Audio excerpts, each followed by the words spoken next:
Hi friends, நான் உங்க ராஜலட்சுமி. இன்னைக்கு என்ன சமையல் பார்க்கலாமா? வாங்க வீடியோக்குள்ள போலாம். எண்ணெய் ஊத்திக்கலாம். இன்னைக்கு மொச்சக்காய், உருளைக்கிழங்கு, கத்திரிக்காய் போட்டு தான் கார குழம்பு நம்ம செய்ய போறோம். மொச்சக்காய் வந்துட்டு நைட்டே ஊற வச்சிருங்க. இப்போ நான் வேக வச்சுட்டேன். நான் எண்ணெய் சூடாயிடுச்சு. கடுகு போட்டுக்கலாம். வெங்காயம், கருவேப்பிலை, கொத்தமல்லி இது எல்லாமே ஒண்ணா போட்டுக்கலாம்.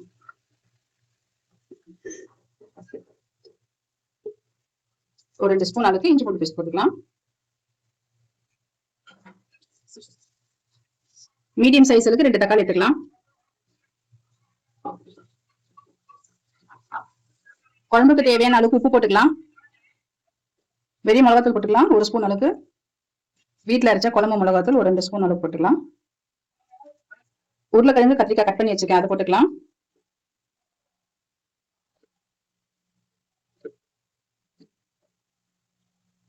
மொச்சக்காய் வந்து வேக வச்சிருக்கேன், அதை போட்டுக்கலாம். மிக்ஸ் பண்ணிக்கலாம். சோம்பு 1 ஸ்பூன் அளவு போட்டுக்கலாம். ஒரு கைப்பிடி அளவுக்கு தேங்காய் போட்டுக்கலாம். இது நல்லா மைய அரைச்சிக்கலாம். தேங்காயும் சோம்பும் அரைச்சு வச்சிருக்கேன், சாந்து ஊத்திடலாம்.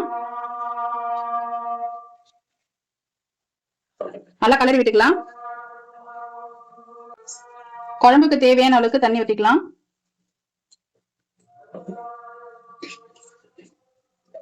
குக்கர் வந்து மூடி போட்டுடலாம். ஒரு 4 விசில் வரட்டும். கீரை பொரியலுக்கு வந்துட்டு எண்ணெய் ஊத்திக்கலாம். எண்ணெய் சூடாயிடுச்சு. வெங்காயமும் பச்சை மிளகாவும் போட்டுக்கலாம்.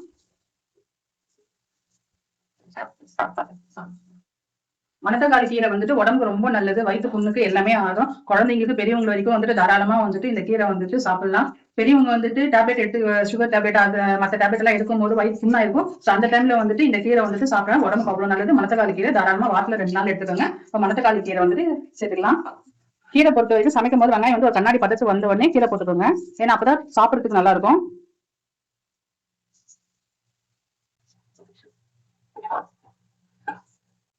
இந்த கீரையில வந்துட்டு கசப்பு தன்மையும் இருக்கும் இது. ஸோ அதனால குழந்தைங்க எல்லாம் வந்துட்டு விரும்பி சாப்பிட மாட்டாங்க. இதுல வந்து தேங்காய் துருவி நம்ம போட்டோம்னா அந்த கசப்பு தன்மை வந்து கொஞ்சம் கம்மியாகும். கீரைக்கு தேவையான அளவுக்கு உப்பு போட்டுக்கலாம்.